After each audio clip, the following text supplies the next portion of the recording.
Hello friends, आज આપણે એક નવો ટેન્સ કરવાનો છે. એક્ટિવ પેસિવ આપણું ચાલી રહ્યું છે, તમે લોકો જાણો છો. ગયા વખતે આપણે સિમ્પલ પાસ્ટ ટેન્સ અને સિમ્પલ ફ્યુચર ટેન્સ બે વસ્તુ કરવાની હતી, પરંતુ સમયના અભાવે માત્ર એક જ ટેન્સનું થયું. તો આજે આપણે સિમ્પલ ફ્યુચર ટેન્સનું એક્ટિવ વોઇસ અને પેસિવ વોઇસ શીખવાના છીએ. તો મિત્રો, સિમ્પલ ફ્યુચર ટેન્સ ને ઇંગ્લિશમાં કહેવાય છે ગુજરાતીમાં કહેવાય છે સાદો ભવિષ્યકાળ. ઇંગ્લિશમાં કહેવાય છે સિમ્પલ ફ્યુચર ટેન્સ. બરાબર. તો મિત્રો, આ કાળનો ઉપયોગ આપણે ક્યારે કરીએ છીએ? તો જ્યારે આપણે એવું બતાવવા માગતા હોય કે કોઈ ક્રિયા ભવિષ્યમાં થવાની છે, એવું દર્શાવવા માટે આપણે સિમ્પલ ફ્યુચર ટેન્સનો ઉપયોગ કરીએ છીએ.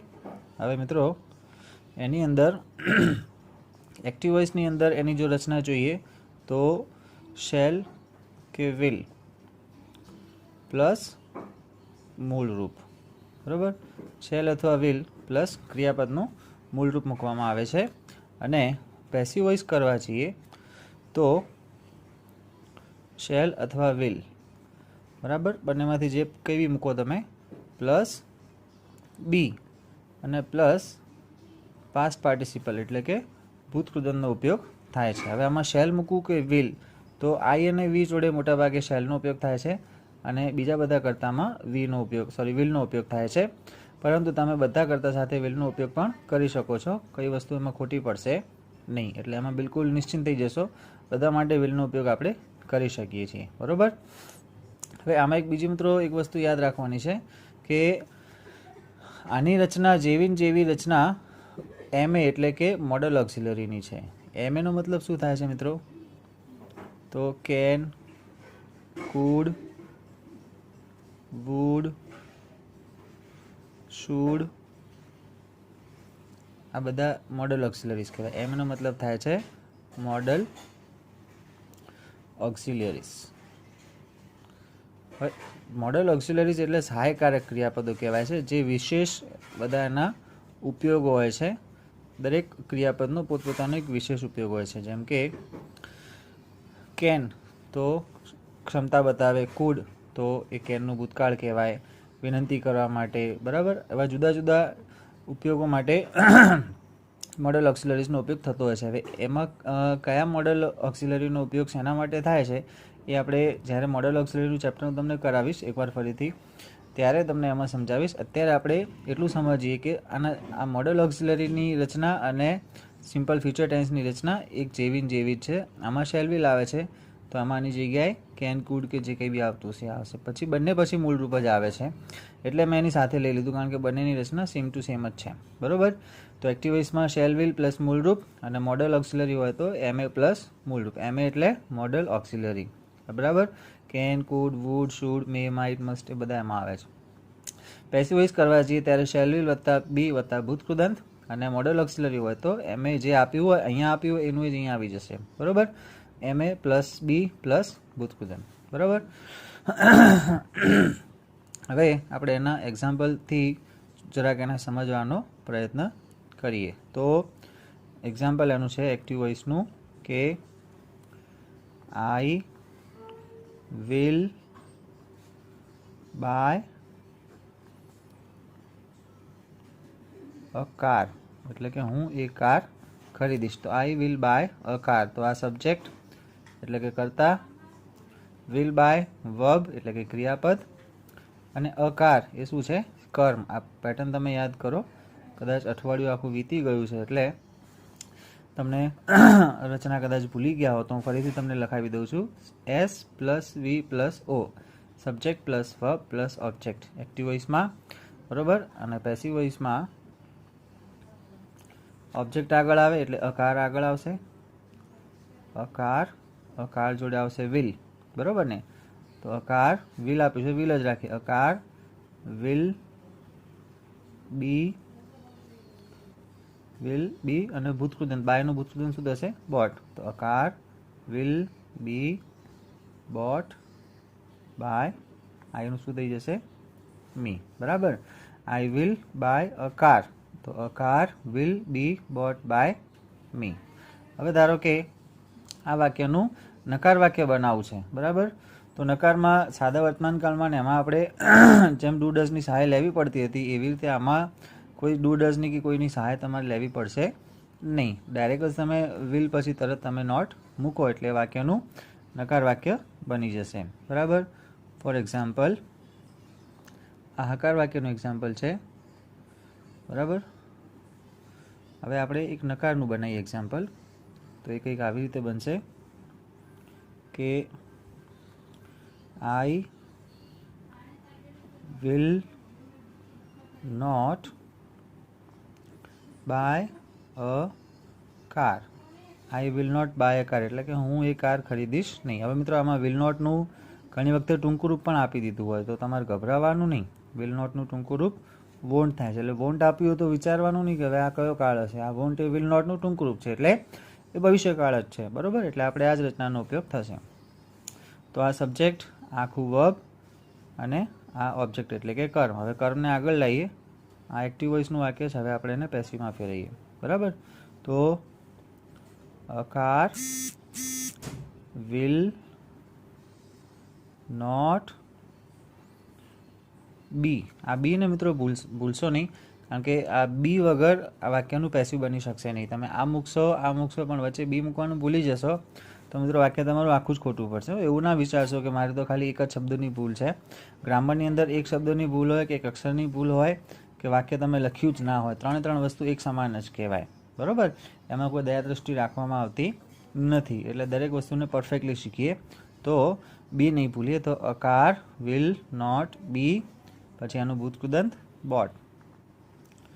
અ car will not be bought by, આ એનું થઈ જશે મી, બરાબર. A car will not be bought by me, બરાબર. બીજું એક્ઝામ્પલ લઈએ તો પ્રશ્નાર્થ બનાવીએ, બરાબર.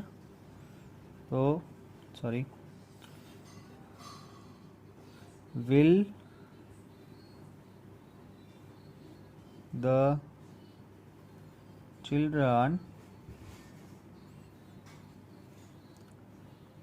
sing songs. પ્રશ્નાર્થ વાક્ય છે, બરાબર. will the children sing songs. બાળકો ગીતો ગાશે. તો will પ્રશ્નાર્થ છે એટલે સહાયકારક ક્રિયાપદ. દરેક કાળમાં પ્રશ્નાર્થ વાક્યમાં સહાયકારક ક્રિયાપદ તમારે કર્તાની આગળ જ મૂકવું પડે એક્ટિવ વોઇસમાં, અને પેસિવ વોઇસમાં કર્મની આગળ. તો વિલનું વિલ જ રહેશે. ધ ચિલ્ડ્રનની જગ્યાએ આવી જશે કર્મ, સોંગ્સ, બરાબર. વિલ સોંગ્સ, પછી શું આવશે? બી, બરાબર. વિલ સોંગ્સ બી, પછી ભૂતકૃદંત. તો સિંગનું ભૂતકૃદંત સંગ. Will songs be sung by the children, બરાબર. Will songs be sung by the children, કે શું બાળકો દ્વારા ગીતો ગવાશે. Will songs be sung by the children. Okay. તો આવી રીતે આનું પ્રશ્નાર્થ વાક્ય બનાવી શકાય. હવે આપણે મોડેલ ઓક્સિલરીનું એક એક્ઝામ્પલ લઈને એને શીખવાનો પ્રયત્ન કરીએ, બરાબર. તો ચોથું એક્ઝામ્પલ છે કે he can solve your problem, બરાબર. કે તે તમારી પ્રોબ્લેમ સોલ્વ કરી શકે છે. He can solve your problem. તો હી થઈ ગયું કર્તા, કેન સોલ્વ થઈ ગયું તમારું ક્રિયાપદ, યોર પ્રોબ્લેમ એટલે તમારી સમસ્યા એ થઈ ગયું કર્મ. એસ વી અને આ ઓ, આખું કર્મ યોર પ્રોબ્લેમ. તો હવે એને પેસિવમાં ફેરવવું છે મારે, તો એને આગળ લઈ દઈએ કર્મને, બરાબર. આ છે એક્ટિવ વોઇસ. હવે એને પેસિવમાં ફેરવું છું, જરાક ધ્યાનથી જોજો મિત્રો.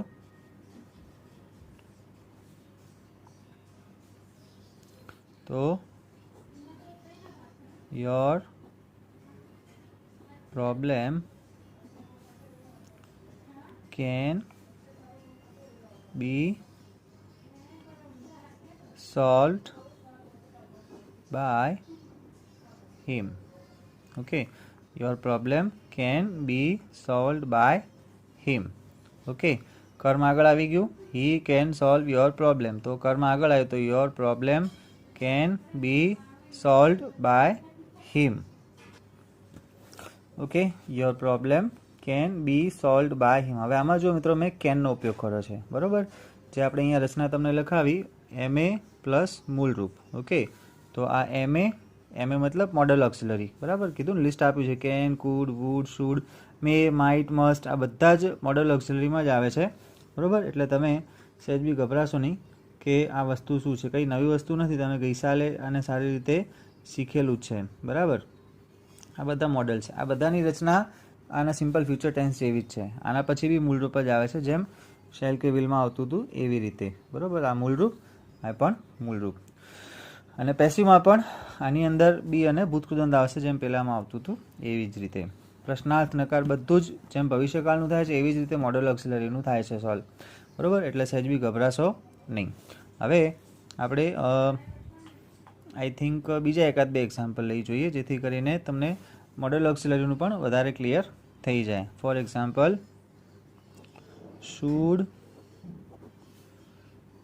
વી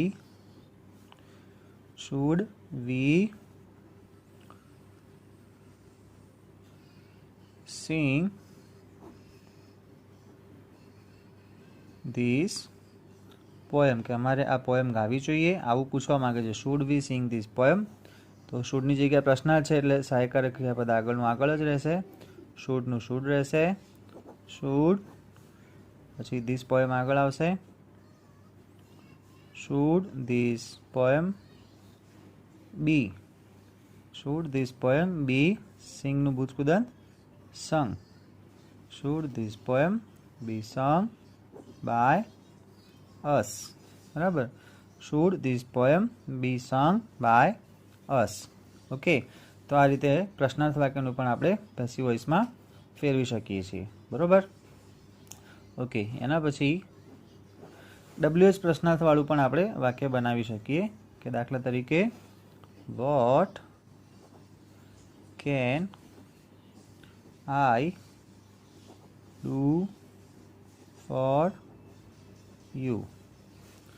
What can I do for you? હું તમારા માટે શું કરી શકું છું? What can I do for you? Okay, હું તમારા માટે શું કરી શકું છું? તો એનું પેસિવ વોઇસ બનાવવું હોય તો what can, કારણ કે I હવે પાછળ જતું રહેશે, બરાબર, અને આ કર્મ આગળ જ છે what. ઓકે, તો કર્મ પછી ક્રિયાપદ અને બાય કરતા, તો what can be done. What can I do for you, હું તમારા માટે શું કરી શકું? તો એનું passive what can be done for you by me. What can be done for you by me, બરાબર. હવે એવી જ રીતે હુનું પણ પ્રશ્ન બનાવીએ, તો હુનું તમને ખબર છે પેસિવ બનાવવા માટે બાય હુમની મદદ આપણે લેવી પડે છે. For example, who will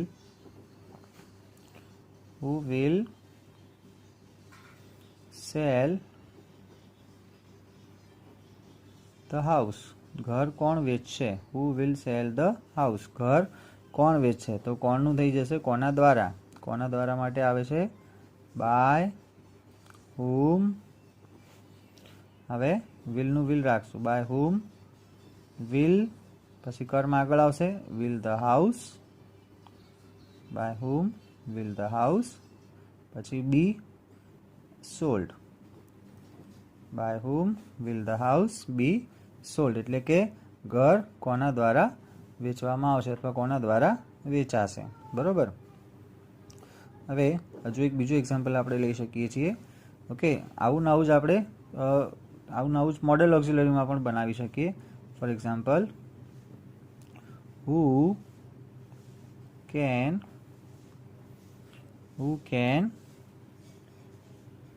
solve this sum, આ દાખલો કોણ સોલ્વ કરી શકે છે? who can solve this sum, આ દાખલો કોણ સોલ્વ કરી શકે છે? તો એનું પેસિવ થઈ જશે by whom, કોના દ્વારા. by whom can this sum be solved, આ દાખલો કોના દ્વારા સોલ્વ કરાવી શકાય છે? who can solve this sum, એનું પેસિવ થશે by whom can this sum be solved. Okay, તો મિત્રો આ રીતે આપણે મોડલ ઓક્સિલરીઝનું પણ પેસિવ વોઇસ બનાવી શકીએ છીએ સિમ્પલ ફ્યુચર ટેન્સની જેમ જ. હવે જરાક આજે જે કર્યું એનું જરાક રિવિઝન કરી લઈએ, જેથી કરીને તમને ચેપ્ટર પૂરેપૂરું સારી રીતે ટોપિક સમજાવી જાય. તો આજે આપણે જે કર્યું છે active passive simple future tense અને મોડલ ઓક્સિલરીઝનું કર્યું છે સિમ્પલ મોડલ ઓક્સિલરીઝનું. બરાબર, સિમ્પલ મોડલ ઓક્સિલરી બંનેની રચના એક જ જેવી છે એટલે મેં ભેગું જ લઈ લીધું, અલગથી એને ભણવું પડે નહીં. બરાબર, તો એક્ટિવ વોઇસમાં મિત્રો આવે છે શેલ કે વિલ વત્તા મૂળ રૂપ. બરાબર, અને મોડલ ઓક્સિલરી આપ્યું હોય તો એમએ વત્તા મૂળ રૂપ, બંનેની રચના same to same. Passive voice એનું ફેરવવું, પેસિવ વોઇસમાં ફેરવવું હોય તો શેલ કે વિલ મૂકવાનું, પ્લસ બી મૂકવાનું, પ્લસ મૂકવાનું ભૂતકૃદંત. બરાબર, અને જો મોડલ આપ્યું હોય, મોડલ ઓક્સિલરી આપ્યું હોય તો એમએ મૂકવાનું, જે અહીંયા આપ્યું હોય એનું એ જ. કેન આપ્યું તો કેન, કુડ આપ્યું તો કુડ, શુડ આપ્યું તો શુડ, વુડ આપ્યું તો વુડ, મે આપ્યું તો મે, માઇટ આપ્યું તો માઇટ, અને મસ્ટ આપ્યું હોય તો મસ્ટ. જે મોડલ તમને અહીંયા આપ્યું હોય એનું જ અહીંયા મૂકી પછી બી મૂકવાનું અને પછી મૂકવાનું ભૂતકૃદંત. બરાબર, હવે મોડલ ઓક્સિલરી કયા કયા છે તો જો can, could, would, should, may, might, must etcetera આ બધા મોડલ ઓક્સિલરી છે. કદાચ કોઈને ખબર ના પડે કે એમએ શું લખ્યું સાહેબ, એમએ શું છે તો આર્યુઆ. બરાબર, બધા જ મોડલ્સના પોતપોતાના ઉપયોગો છે. જેમ કે મે એ શક્યતા માટે, પરવાનગી માટે આવે, માઇટ એનું ભૂતકાળ માટે આવે, રિક્વેસ્ટ માટે આવે, મસ્ટ ફરજિયાતપણું બતાવવા માટે આવતું હોય છે. બરાબર, માઇટ શક્યતા માટે આવે છે. કુડ અને વુડ, કુડ કેનનું ભૂતકાળ છે. બરાબર, વુડ એ વિલનું પણ ભૂતકાળ આવે છે, ઈચ્છા પ્રકટ કરવા માટે આવે, રિક્વેસ્ટ માટે, બધા અલગ અલગ યુઝીસ છે. બરાબર, તમે 9માં આ વસ્તુ શીખી ગયેલા છો. બરાબર, અને 8માં પણ આ વસ્તુ તમે શીખી જ ગયેલા છો. 8મું, 9મું, 10મું દર વર્ષે આ વસ્તુ આવતી જ હોય છે. આપણે ફરીથી એને અલગથી ફરીથી સમજાવી લઈશું જો કોઈને કંઈક ડાઉટ હોય તો. ઓકે, હવે એક્ઝામ્પલ જોઈએ તો એક્ટિવ વોઇસમાં I will buy a car, આવો આપણે એક્ઝામ્પલ મૂક્યું. I will buy a car, હું એક કાર ખરીદીશ. તો એનું passive a car will be bought by me, કે કાર મારા દ્વારા ખરીદાશે. તમે જાણો છો કે પેસિવ વોઇસ બનાવવા માટે આપણે એક્ટિવ વોઇસમાં જેમ SVO આવે છે, પેસિવ વોઇસમાં O પછી V એટલે કે વર્બ અને બાય સબ્જેક્ટ એસ. ઓકે, બીજું example I will not buy a car, હું એ કાર ખરીદીશ નહીં. તો પેસિવમાં a car will not be bought by me, કે કાર મારા દ્વારા ખરીદાશે નહીં. Will the children sing songs, પ્રશ્નાર્થ વાક્ય, શું બાળકો ગીતો ગાશે? Passive will songs be sung by the children, શું બાળકો દ્વારા ગીતો ગવાશે? ઓકે, એના પછી મોડલ ઓક્સિલરીના એક્ઝામ્પલ લીધા આપણે. He can solve your problem, તે તમારી સમસ્યા સોલ્વ કરી શકે છે. તો પેસિવ બનાવવા માટે your problem can be solve by him, તમારી પ્રોબ્લેમ તેના દ્વારા સોલ્વ કરાવી શકાય છે. સેમ ટુ સેમ વિલની જેમ જ, જેમ વિલનું વિલ મૂકતા હતા કેનનું કેન મૂક્યું, પછી બી આવ્યું અને પછી આવ્યું ભૂતકૃદંત. બરોબર, પછી જો should we sing this poem, શું આપણે આ પોયમ ગાવી જોઈએ? પેસિવમાં should this poem be sung by us, આપણા દ્વારા પોયમ ગવાવી જોઈએ. What can I do for you, next example, what can I do for you, હું તમારા માટે શું કરી શકું છું? એનું પેસિવ બનાવવા માટે what can be done for you by me, આઈનું બાય મી કરીને આપણે છેલ્લે મૂકી દીધું. બરાબર, ફરીથી what can I do for you, કે હું તમારા માટે શું કરી શકું છું? એનું પેસિવ બનાવવા માટે what can be done for you by me, કે તમારા માટે મારા દ્વારા શું કરાવાઈ શકાય છે? Okay, next who will sell the house, who વાળું વાક્ય, who will sell the house, ઘર કોણ વેચશે? Who will sell the house. Passive voice by whom will the house be sold, કે ઘર કોના દ્વારા વેચાશે? By whom will the house be sold, ઘર કોના દ્વારા વેચાશે? Clear? Next who can solve this sum, આ દાખલો કોણ સોલ્વ કરી શકે છે? પેસિવ બનાવવા માટે by whom can this sum be solve, હુનું પેસિવ બાય હુમથી થાય છે. બરાબર, જો who can solve this sum, તો by whom can this sum be solve, આ દાખલો કોણ સોલ્વ કરી શકે છે? Who can solve this sum. Passive voice by whom can this sum be solve, એટલે કે આ દાખલો કોના દ્વારા સોલ્વ કરાવી શકાય છે? તો મિત્રો આ રીતે આપણે આજે જોયું સિમ્પલ મોડલ ઓક્સિલરી અને સિમ્પલ ફ્યુચર ટેન્સનું એક્ટિવ વોઇસ અને પેસિવ વોઇસ. આઈ હોપ કે તમને ખૂબ સારી રીતે સમજમાં આવી ગયું હશે. બરાબર, અને કોઈ ડાઉટ હોય, કંઈ બી પ્રશ્ન હોય તો મને તમે મેસેજ કરીને કે ફોન કરીને પૂછી શકો છો. કંઈ બી કામમાં ડાઉટ હોય, કોઈ પણ પ્રોબ્લેમ જેવું કંઈ લાગતું હોય તો તમે એની ટાઈમ મારી હેલ્પ લઈ શકો છો. બરાબર? Okay, thank you, have a good day.